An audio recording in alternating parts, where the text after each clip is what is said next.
রাসূলুল্লাহ সাল্লাল্লাহু আলাইহি সাল্লাম বলেছেন, মিথ্যাবাদী হওয়ার জন্য এতটুকুই যথেষ্ট যে যা শুনবে সততা যাচাই না করে তাই বলবে। মুসলিম, আবু হুরায়রা রাদিয়াল্লাহু থেকে বর্ণিত। আসসালামু আলাইকুম।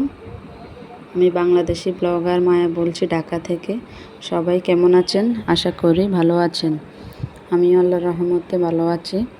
আজকে আমি আপনাদের জন্য আরেকটা ব্লগ ভিডিও নিয়ে আসছি। আশা করি আপনাদের কাছে ভালো লাগবে। খাটটা আমি মুছে পরিষ্কার করে নিলাম। কার কার আমার মধ্যে এরকম ডিজাইনগুলোর মধ্যে বালু জমা থাকে কমেন্ট করে জানাবেন। এগুলো পরিষ্কার করতে যে কষ্ট হয় আমার, এই কারণে প্রতিদিন আর মোছা হয় না, 2-1 দিন পর পর এটা মুছতে হয়। তো দেখেন আমি এখন রান্নার কাজে চলে আসলাম। এখন আমি রান্নার কাজে এখানে বাজার থেকে একটা কচি লাউ কিনে আনছে আর সাথে ধনেপাতা, কারণ লাউর সাথে ধনিয়া এগুলো ছাড়া আর ভালো লাগে না, তার কারণে। তো আমি এগুলো এখন কেটে রান্না করে নিব। তারপর আজকে আমি আপনাদেরকে দেখাবো আমার বাসাটা আমি কীভাবে ডিপ ক্লিন করি মাসে একবার। কারণ দেওয়ালে যে টাইলসগুলো থাকে ওগুলো যদি মাঝে মাঝে না পরিষ্কার করে তাহলে ধুলাবালি অনেক নষ্ট হয়ে যায়, সুন্দরটা কমে যায়। এই কারণে আমি মাসে অন্তত একবার এই ডিপ ক্লিনটা করি, যাতে বাসাটা চকচক করে। আজকে আমি আপনাদের সাথে শেয়ার করব কীভাবে আমি বাসাটাকে পরিষ্কার করে রাখি।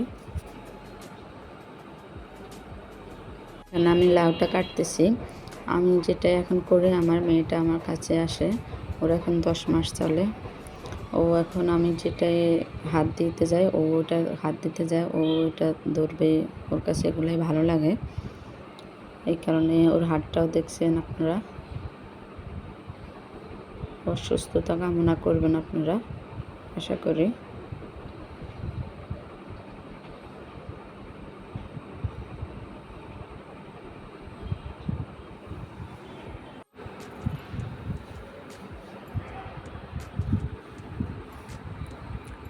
এই যে দেখেন আমি এখানে জালের মধ্যে একটু ভিম লিকুইড দিয়ে একটু হালকা হাতে ঘষা দিলে একদম ঠিক পরিষ্কার হয়ে যায়। এটা যদি মাসে একবার না মুছি তাহলে অনেক ধুলাবালি পড়ে যায়, এই কারণে মুছতে হয় আর কি। তারপর আমি অনেকগুলো লেবু নিয়ে আসছি, বড় বড় রসালো। এগুলোকে আমি নিয়ে চাকনি দিয়ে থেকে তারপরে ডিপ ফ্রিজ করব।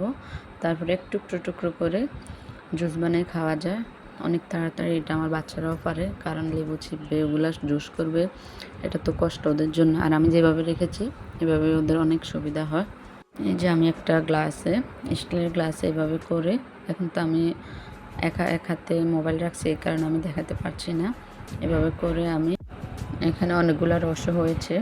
তারপর আমি ফ্রিজে যে থাকে এইগুলোর মধ্যে রাখছি, আর 2টা ছোট বক্সে আর একটা বড় বক্সে রাখছি, কারণ এগুলো অনেক দিন খাওয়া যাবে, গরম পড়ছে যেহেতু, তার কারণে আমি এরকম করছি। এখন আমি চলে যাব, এই যে আমরা ভিম লিকুইডে এগুলো আবার কিচেনকে আরেকটু সহজ করার জন্য, কাজকে আরেকটু সহজ করার জন্য আমি এখানে হ্যান্ড ওয়াশের বোতলে নিছি, যাতে এক হাতে জালে নিয়ে ওই হাতে চাপ দিলে আমার হাতের ভিম লিকুইডটা আসে, এই কারণে। যাই হোক, তো আশা করি ভালো থাকবেন। আমার ভিডিওটা যদি একটু ভালো লাগে একটা লাইক দিয়েন। তো ঠিক আছে, সবাই ভালো থাকবেন। আল্লাহ হাফেজ।